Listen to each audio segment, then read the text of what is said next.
Hey, well, good morning to you.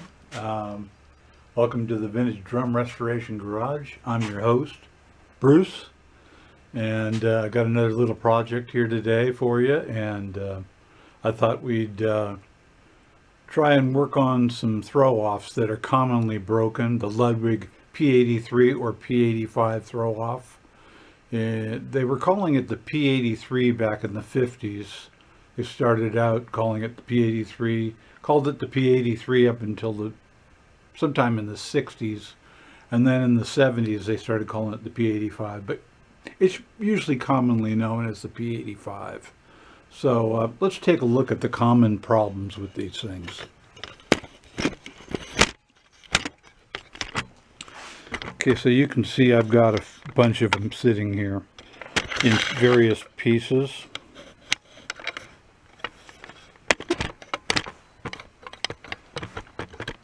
And here's the P83, and it's got the script logo on it. This is a typical 60s one, and seems to be in pretty good shape. It's a little bent here. I'll show you how I repair those.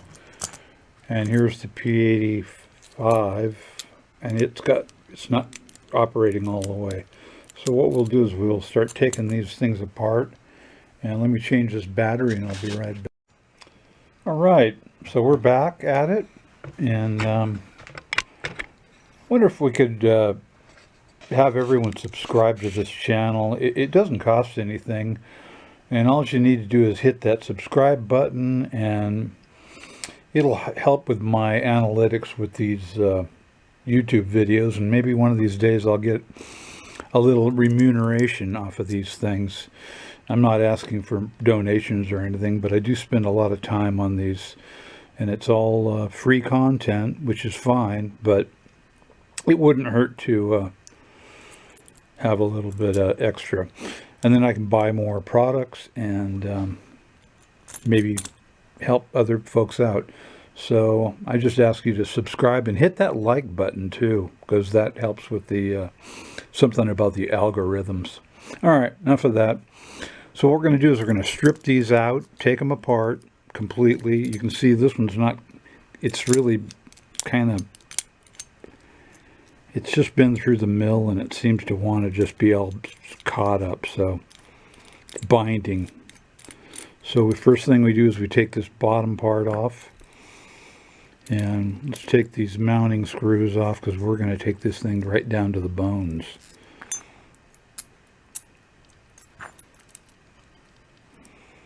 By the way, welcome all you new subscribers. Appreciate it. We're starting on our second year here at Vintage Drum Restoration Garage, and I got quite a bit of appreciation last year for what I'm doing here. I appreciate that. And if you got any questions or any problems you're trying to work out, just let me know, and I'll see if I know how to do it. So I'm just going to take these things completely apart. They're basically the same throw-off, but it gives guys a good idea what to do on their particular throw-off. Now, what you'll see here is, you'll see that this is commonly bent. This one seems to be in good shape, but if you look at this one, no, this one's okay. Let me show you one that's really bent up.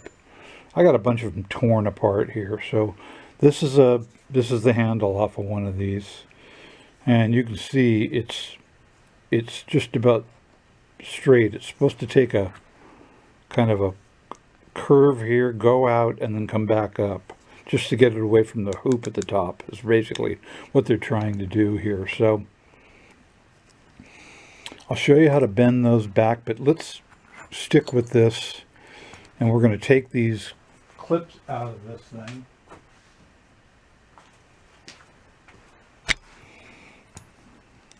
first thing we do is we get yourself some needle nose pliers, and do not lose these C-clips. I think they're called E-clips.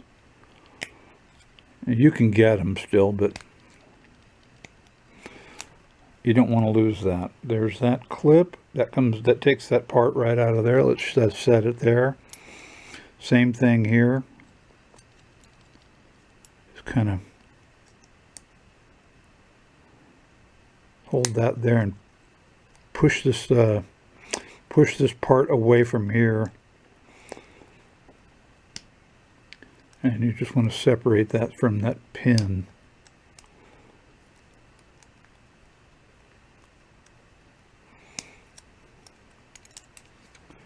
And we just pull that out of there. There's that part. Now this comes right off of there. As far as taking this part off, you can take that. You can take this part out of here. Don't forget to put that washer is kind of it takes a bend, and it's kind of like a dome shape. That's got to go there. It's to put pressure on this one. And same thing here. This one's got a flat one. No, it's got a little bit of a dome shape to it too. So we'll take those off of there. Now we've got this thing stripped out completely. And as you'll see, this part is taking a bend here. It's just not straight. So what we want to do is we want to straighten it all out. And what you can do is you can measure your distance between your holes here and your drum hole, your mounting holes, and get this thing bent exactly the right way. So let's put this thing in the vise. Get this thing here, and we'll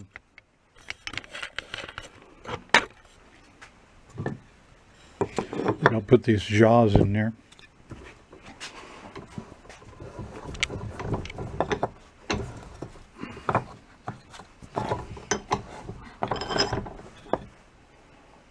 So sometimes what I do with these is just tighten these jaws up, and I've set them here on one of the flat parts of the jaws, and just take a hammer and look for any parts that are, where they're sticking up. Just kind of push them back in shape, and that usually helps get them flat. Now this one isn't really that bad. And I don't have a drum here to measure that, but it does look like this one's taking a drop here. So what I do is I take a set of these pliers, and you can just do this and just kind of get it, push it, bend it back in shape, and that looks pretty good. Don't be afraid to bend these things. This is steel. It's not going to break. If it breaks, well, don't blame me. Okay, so we've got that back in shape. Go back over here. I'm going to clean all these parts real good. Let's see, this thing is in pretty good shape. You just want to get everything just right. The reason these things get broken is that they get dirty, and people don't take them apart and clean them and get them back to working order. So what I'll do is I'll open the vise up a little bit here, and then I'm going to close it on here, and I'll just tap that in there. And then once again, I'm going to look for any high spots and just tap it there. And with the wood below it, the wood gives, but the metal does too. So if you tap it lightly where you want it to bend, it'll flatten right out. So that's all nice and flat there. And you see this here is taking a little bend right in this area. So we'll set it on here. Just tighten it up again, get these wooden jaws to be flat. And let's see, we'll lay it on here like this.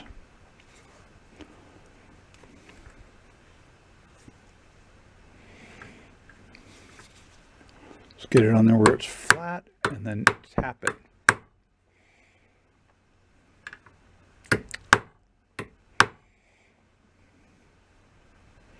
There it is, it's all nice and flat again.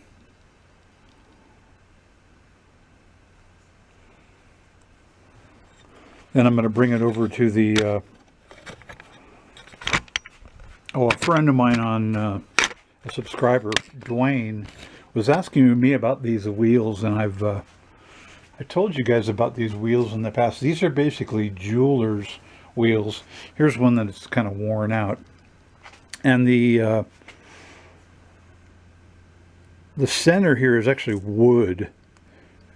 wooden, and I don't know the exact grit of these, but they're very fine. Just feel that. I mean, it's so smooth. You'll never be able to get this at Harbor Freight. These are specialty wheels, and it looks like it's either 3/8.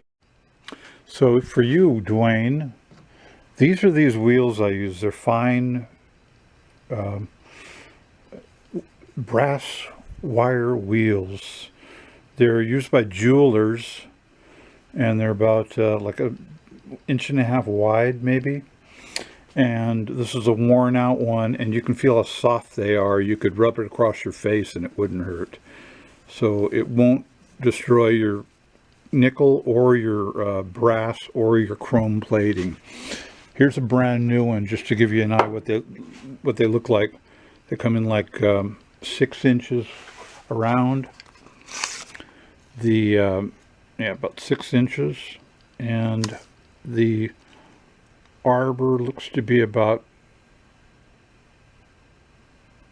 a 1/2 inch arbor. So that's for you, Dwayne, and anybody else interested in these wheels. These are great wheels. They'll last you a long time. I'm going to put a link or a picture of a couple places I found online, and one's called J.L. Smith and another one's called Auto Fray. They deal in fine abrasives.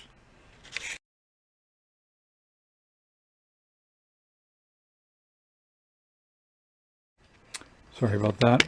So type in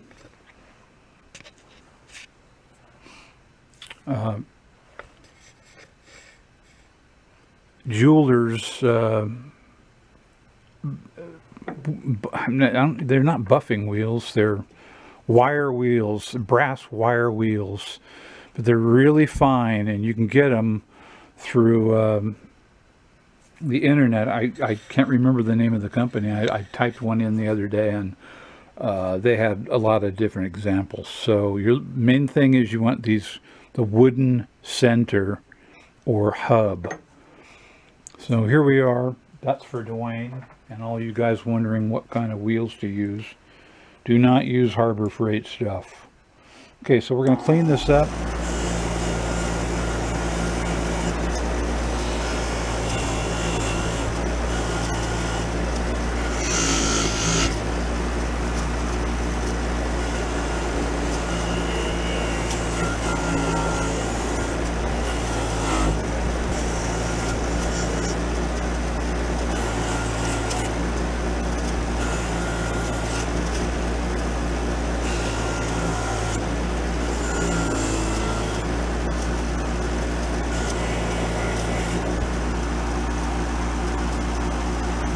So look at that. It's all really nice. You really don't even need to clean it after I do that. You can see it's really shiny, not scratched, and it's really ready to go back on the drum or to be reassembled is what I'm saying. So we'll clean this bottom plate up. That's the first thing you start using to assemble. That's the base of it. And I'll try to get in the center here.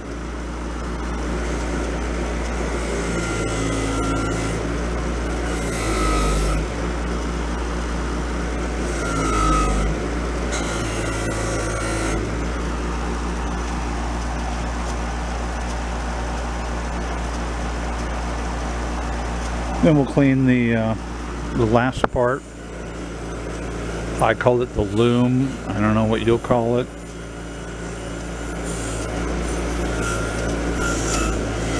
That's where your strings go through to hold your wires on there.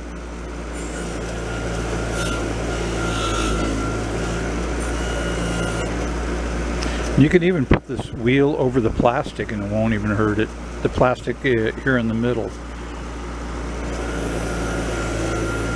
And it wouldn't hurt to go over this thing if you really want to get it spiffy with some 4/0 steel wool. That's the finest steel wool you can get. And some, you know, Windex or whatever you like. I like 50/50 ammonia water in the end. So look at that, that's all cleaned up. These wheels do an amazing job.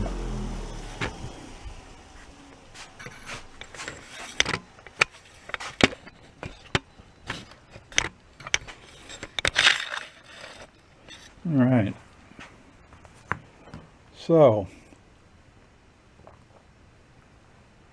let me just clean this part real quick.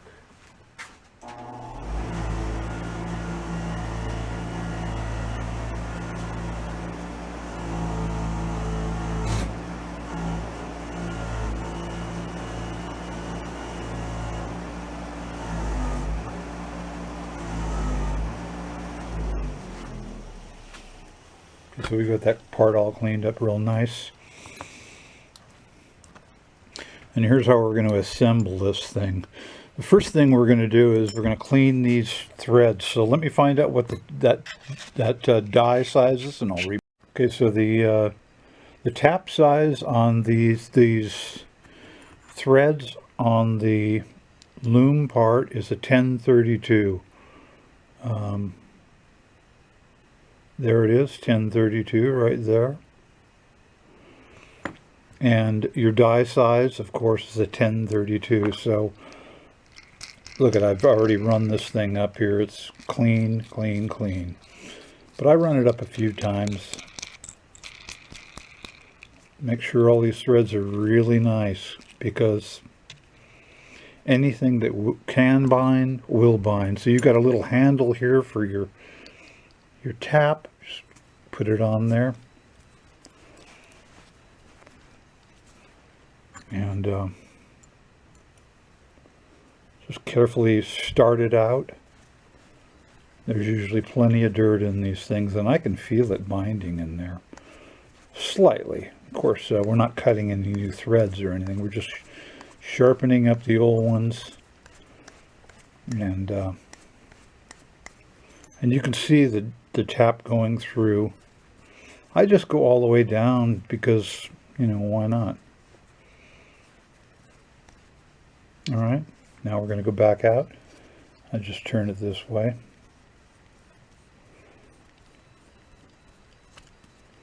And then a good thing to do after you do that is blow it out with some air, which I'll do.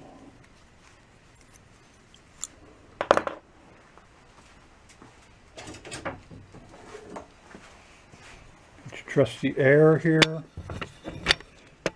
Just all right, and clean up all your threads. Whoops.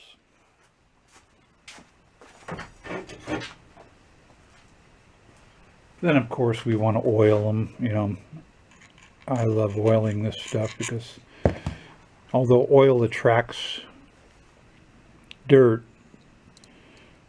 it's still necessary for them to operate correctly. So we've got that part. Well, let me show you how that works. So we've got Because if I don't do this slowly, people say, well, how did you do that? Okay, so we've got this part here. Here's your threads for your loom that brings the wire, the tensions the wires. And this part here with this slot here goes inside this track here. So you just put this thing through this big hole first, and then you got that slot or that track, and it goes right up there. And then you just turn it this way, and we're going to hold it with one hand here, and we're going to put this washer on with the bent part up, right? And then we're going to put this linkage here. That linkage goes on here, not the bottom part. The linkage on the top goes there. And then you want to grab one of these E-clips, slide it in that slot,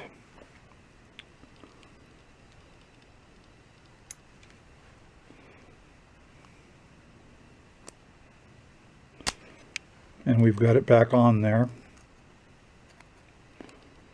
Okay, we've got that back on there. Now we want to get this other washer on with the crown side up, in other words the bent part up. And just put that on there. Now we're looking for one of these E-clips.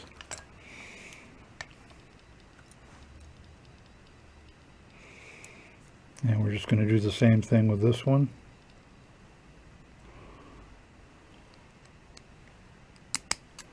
We got that on there.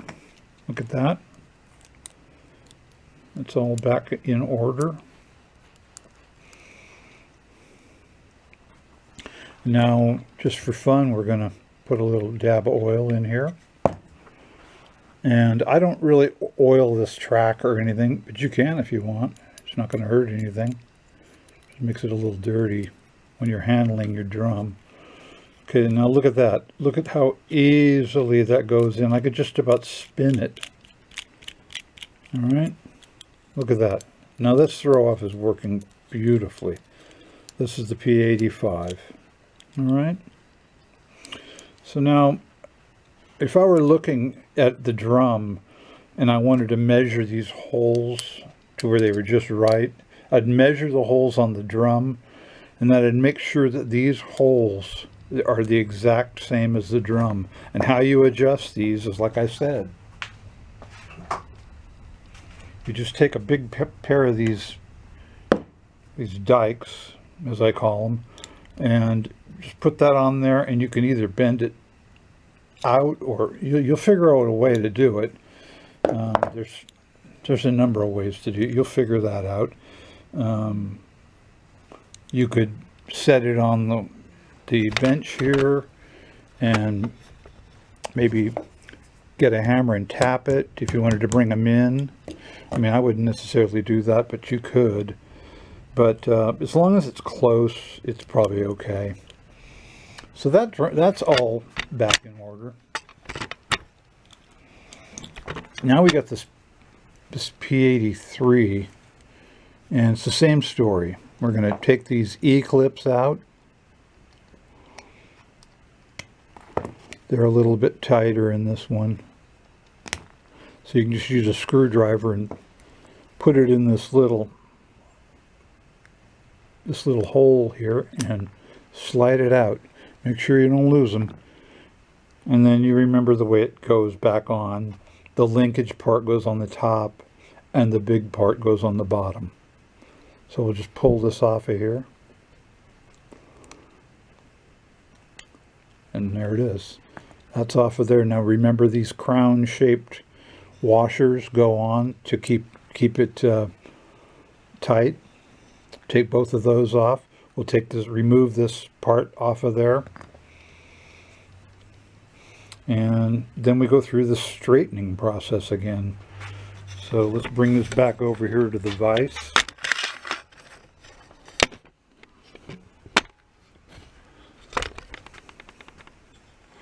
And you can see that this part here is not flat. It's taken a little bit of a kind of a bow to it. So I'm going to tighten my wood up there a little bit. And I'm just going to look for my high spots, like there's one right here.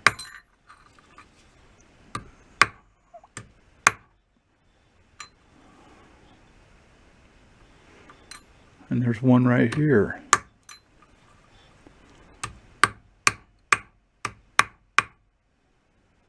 That looks pretty good. And then you can kind of see that this is facing down. So what I'm going to do is I'm just going to take my dikes, bend it. And like I said, once again, you'll want to measure the holes in your drum to get whatever distance you want just right. So there's that part.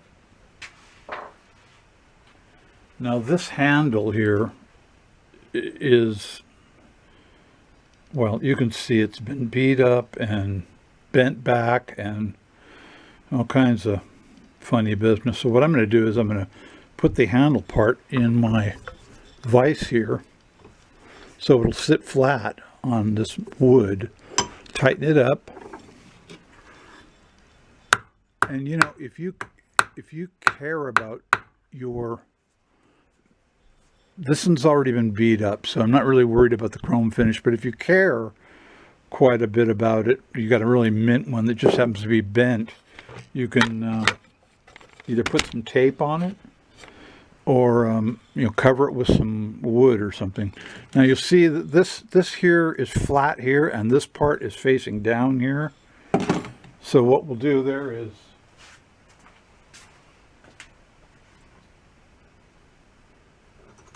get a pair of needle nose and just bring this thing around here and look. And lost you for a second there.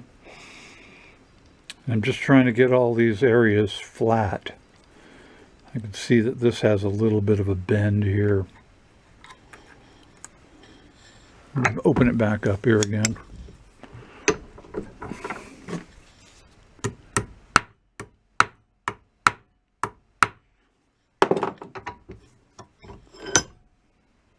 I mean, this thing's never going to be perfect because, well, it's just been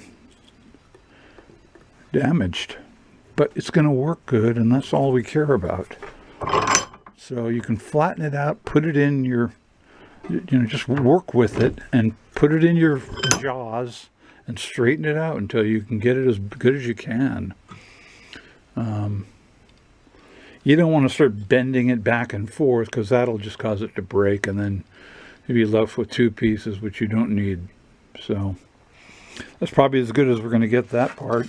So bring that over here to the wheel, clean him up.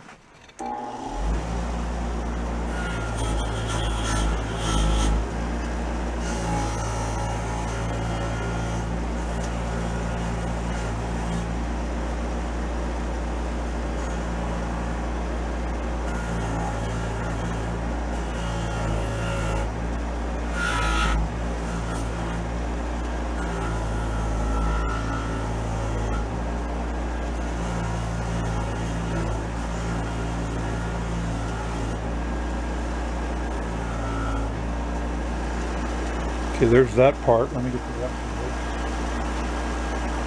Here's the base plate.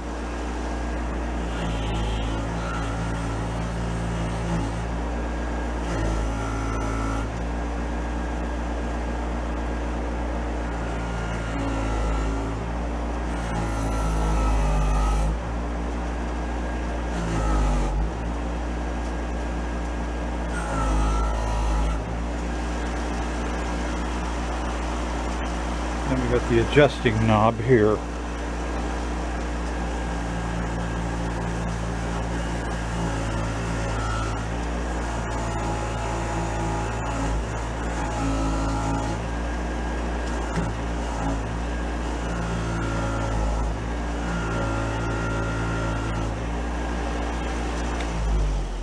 Great.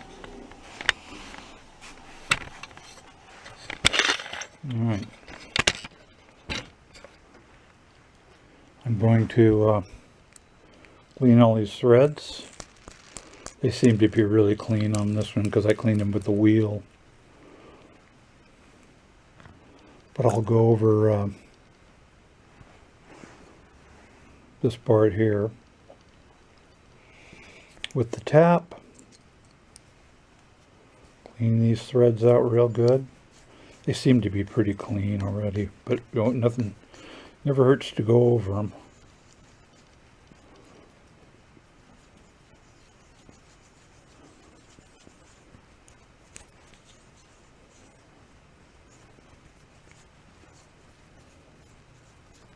All right. Then we'll blow them out real quick and start reassembly.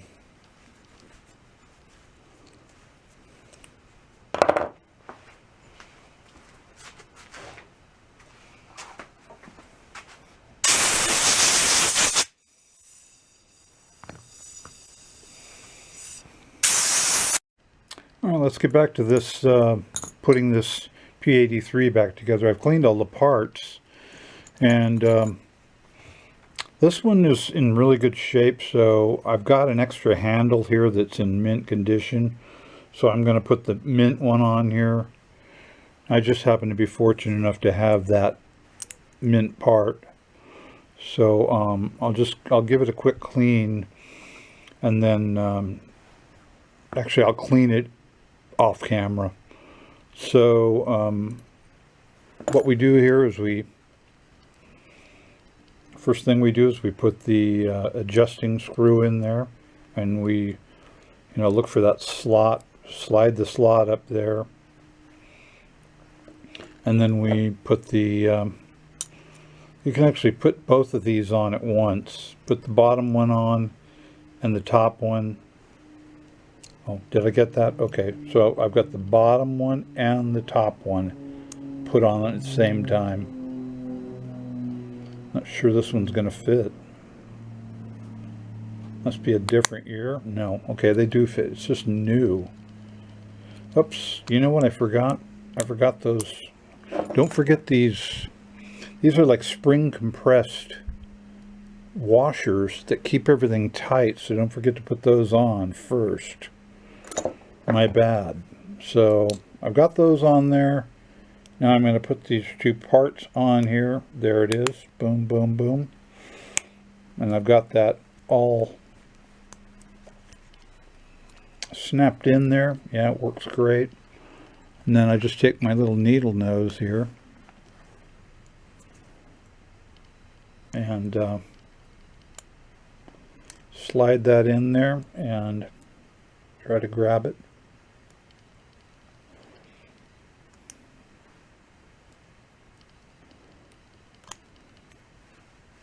Whoops. Yeah, we've got to get that C-clip in there just right. E-clips, sorry. I keep calling them C-clips because they're shaped like a C, but they're actually called E-clips. So when you go down to your local screw supply and they say, C-clips, I don't know what that is. Well, it's actually an E-clip. Okay. So that one's not going in the slot correctly. For what reason, I don't know.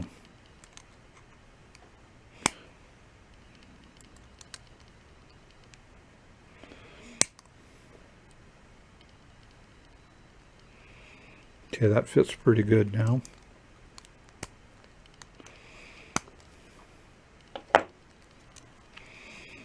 Okay, now we're going to get this top one on there.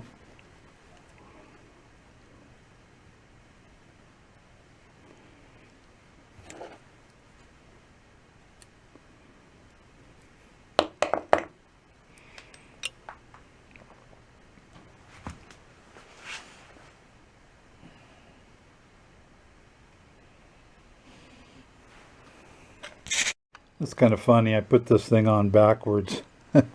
Just thought I'd show you that that can be done. So you got to take your E-clips back out and flip your handle around. I put it on the wrong side. Wouldn't that be funny to see the drum put together with that on the opposite side there?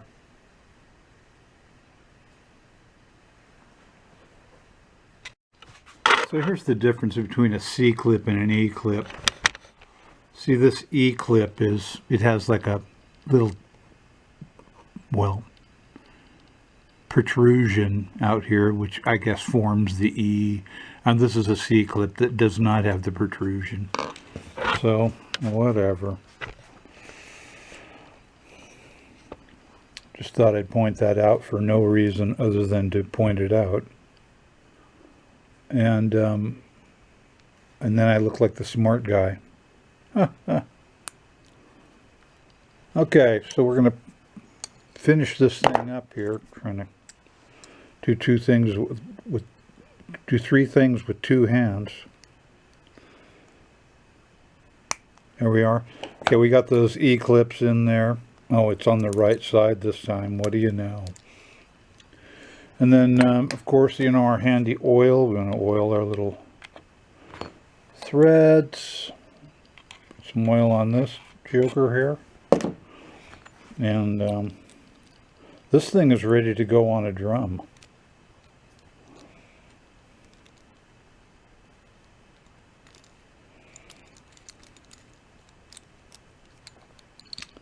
So hopefully this video helps you guys out. It's just one more piece of the puzzle of getting these old vintage drums up and running. You know, one day I should do a video on what to do if you don't like a particular throw-off and you want to change it on a drum but don't want to affect the value of a drum. And I've made adapter plates before, and you can do that. Or say you have a drum that's you're just without the throw off, you just don't have it and you want to get the drum up and running. Well, you can make an adapter plate, and maybe I'll do a video on that one day. That way you guys can have an idea, because you know it's just a sacrilege to see people drill holes in drums just to make the drum up and running. But look, it's been done, and it'll continue to be something that people do. I don't think it's necessary. Actually, what I've actually seen, well, I wish people would do more often, is take a throw off that, say, has you're really close to the hole pattern you need, and you've got a little extra metal to work with on the new throw off, and I would just drill a hole in the modern throw off and make it fit the hole on the drum. That's one idea. Or make an adapter plate, which I can show you if you think you'd like to see something like that. I've done it in the past. Anyway, it gets the drum up and running. Hopefully you guys enjoyed these videos. Here's these two. They're in good shape now. P83, P85, Ludwig. And if you guys will, just take the time right now and subscribe, will you? I know there's guys watching these, and they get to the end of the video, and I do it myself, and you just shut it off. You don't even put a thumbs up or subscribe. Please subscribe. It really helps, or it will help once I get past 1,000, if that ever happens. And then maybe I can get a couple bucks coming in here, and I can buy it. Drums or parts, and you know, we can continue restoring these things and all that. So subscribe and put a thumbs up, guys. All right, thanks for visiting the Vintage Drum Restoration Garage, and until then, we'll see you later.